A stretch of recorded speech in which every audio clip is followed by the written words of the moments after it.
Wait, okay, there we go. Good morning, everybody. Morning.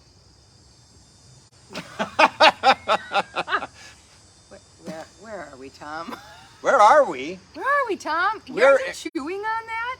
Oh, I love parsley. Parsley's good. Parsley's good. I'm just a common person, but we're here in Kelly's potager, but this is really a laboratory. It's my garden laboratory. And Kelly's gonna be our scientist today, I'm going to pretend. I'm going to try really hard. and I'm gonna be the common man. Common. Because Yeah, we're That's a talking, stretch. we're talking botanical nomenclature. Ooh, how did I get that out? I think I told you to say that earlier. And we're going to talk about the difference and some of the things to know about common names and scientific names. So common names are interesting because, you know, I could be in this county and I could call it lamb's quarter, and somebody in another county could call it pigweed. What about goosefoot? Or goosefoot. Or, I mean, there's even worse names, but common names are just by local people. Fat hen? Fat hen, because supposedly lamb's quarters was good for making... Lamb's quarters was actually a staple during the Great Depression. Yep. Before our food system became industrialized what it is today, lamb's quarters grew everywhere. It was actually cultivated. People didn't have lawns. People were doing this. People were hungry for food, similar to the recession and inflation and economic things we're going through right now with food production, water loss, that kind of thing. So yeah, lamb's quarters is a staple. I still eat it when I'm pulling it out of the gardens as weeds. Yep. It's yummy. It's very tasty. It is in the Chenopodiaceae family, which is also where you would find spinach, beets, chard, orach. And you would know Yeah. all that. You would know all that. But, and there's also, I read something that lamb's quarters might have come from the English term of the feast. Lammas quartus, have you ever heard that? Anyway, but You are not serious. Lammas quarters? Lammas, the pagan quarters? festival in August? Yes, I know. Ooh, should we bring paganism into this? I don't think so. We- We We could. could. Because maybe everything probably started from that. But let's start with, And Neanderthals. let's start with taxonomy. taxonomy. Taxonomy. I like taxonomy. And so we went that's all out fun. today. We went Yeah. all out today, and I created a little board. Because he's so technically savvy, as we all know. And so we know that, so what's the hierarchy? The hierarchy? Kingdom, phylum. or division. Well, division is for plants. Okay. Phylum is for the other biology, which is kingdom Animalia. Yep. Kingdom Plantae uses division. And then we have order. Kinky people. No. No, class. Class, order, Can, class, family, order. genus, species. And so in Boy Scouts, I always was on kitchen patrol, KP duty, and we were always told to remember this, you had to do KP, can order family groceries soon. But nobody knows what KP is anymore unless they've been in the military. So what's another, what's I don't more know. I proper? think for the 20-somethings going through biology class, it could be kinky Kinky people people, Kinky people, what is it? Kinky people can often find good Good sex. sex. That's what my daughter. So if you told want to me, and remember my that. mouth dropped open. So yeah, maybe you want to latch onto that if you're even not a 20-something. Kinky people can often find good sex. It's the first time we've talked Another about. one. It's the first time we've used that word, I think, for some episode. We've used, asexual and things like that for some of our reproduction discussions. Hey, But flowers are sex. That's what it is. Food is all. Birds and the food is- bees. Yeah. Flowers food and is the trees. about flowers. yeah. anyway, so that's taxonomy. So KP can order family groceries soon, or kinky people can often find good sex. That's how you remember it. Geez, But we could just wrap up the session now. we've pretty much lost half the audience. But let's talk about some of the episodes and some of the names we've used. So, maybe some of you remember my episodes on sea oats. Oh, we can never forget that one. We can never forget that. If you like pina Pina colada. colada. Yeah. Yeah, that's not what it is. No, it's It's a- paniculata. It's paniculata, Uniola paniculata, not panna colada or whatever I was trying to say. And it's in the family. But scientific names are often pronounced differently. By common different people. vernacular. They're colloquial in a way. Yep. Yeah. So I think that's okay because that's what I do. And then another one that you guys just know. Wing it. And one that of course, hummus lupulus. Hummus. Well, I used to say that's the humus. colloquial pronunciation right there. Hummus or Humulus? lupulus. Cumulus lupulus, yes. You know, I like hops. Yes, So, yeah. and that's in the Cannabaceae family. Cannabaceae. Cannabaceae. That's how I would say Yep, it. which is many people know what else is in that family. But Minnesota green. Minnesota It's a native. Minnesota Not a green. pollinator. I don't know. We should look that up. We can Maybe look we that could up. do Minnesota green for pollinator health. I don't know. And then the Probably one not. that we like to talk about Oh, is because we're campanulariums. we're campanularia. But no, Kelly just despises this plant. Oh, Campanula rapunculoides. It is an awful, awful plant. What do I call it? God's gift to the weed world, number 2, just behind bull thistle. But I Yeah. like it because it's bellflower, and you know. Yeah, and bellflower. Tom, you couldn't remember the name quite often. That genus name. Campanularia. Campanularia, and then we changed to campanularium. So, you know, sometimes if you want to have fun with your gardening, you can just completely just jicky-jack these names around and just have fun with them. So we have fun with that word, along with hops and sea oats. And then we came across, we were buying some hydrangea, right? I should have put my sunglasses. And hydrangea is interesting because hydrangea is an example of where the common name is also the genus, right? Kind of like Kleenex. Yep. Is Kleenex? No, it's facial tissue. Right. The scientific name, the botanical name for the genus hydrangea has been usurped into the common name. We all call them hydrangeas. Did you know you were speaking Latin when you You said were speaking Latin. So hydrangea is a common name and a genus.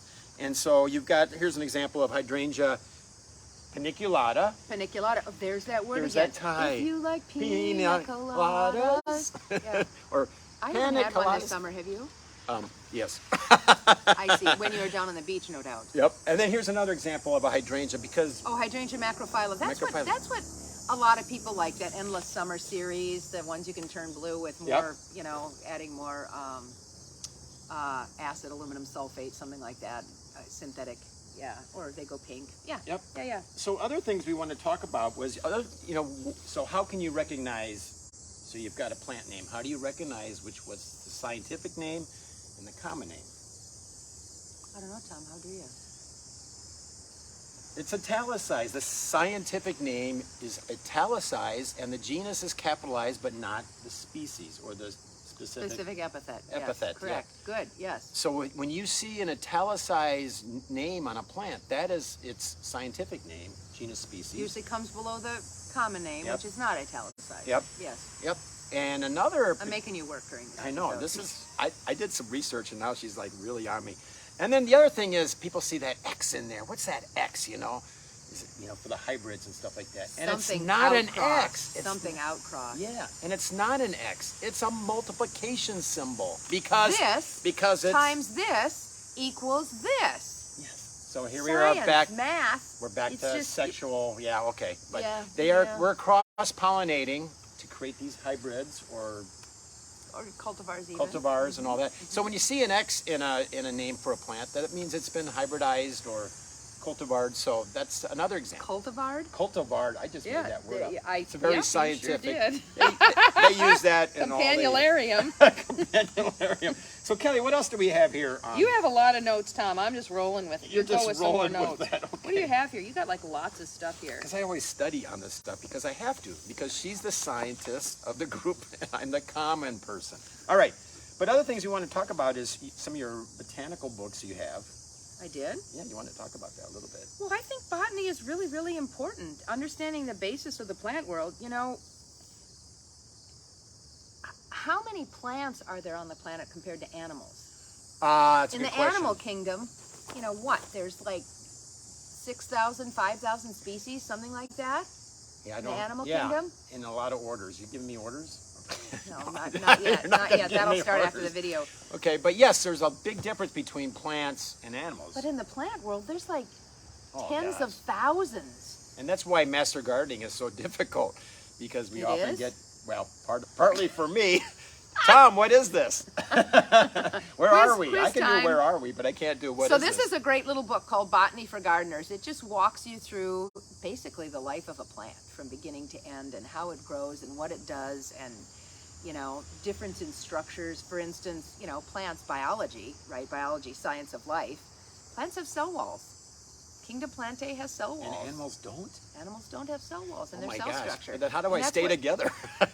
Well, Okay, keep it together, will you? Actually, that's a physics question. That's atoms.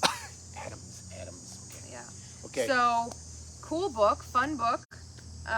And that's what to you me- probably get if you were taking botany in like a college course or high school, advanced high school. Or you just might buy it to read it Or you could for just- nighttime yeah, reading. If and you're then put it retired on like your me, shelf. yeah, you can just Yeah, do that, just but- get on that. Ooh. Botanical Latin. I like this one because you can look up all kinds of things. So let's just. And by the way, I never took Latin in high school.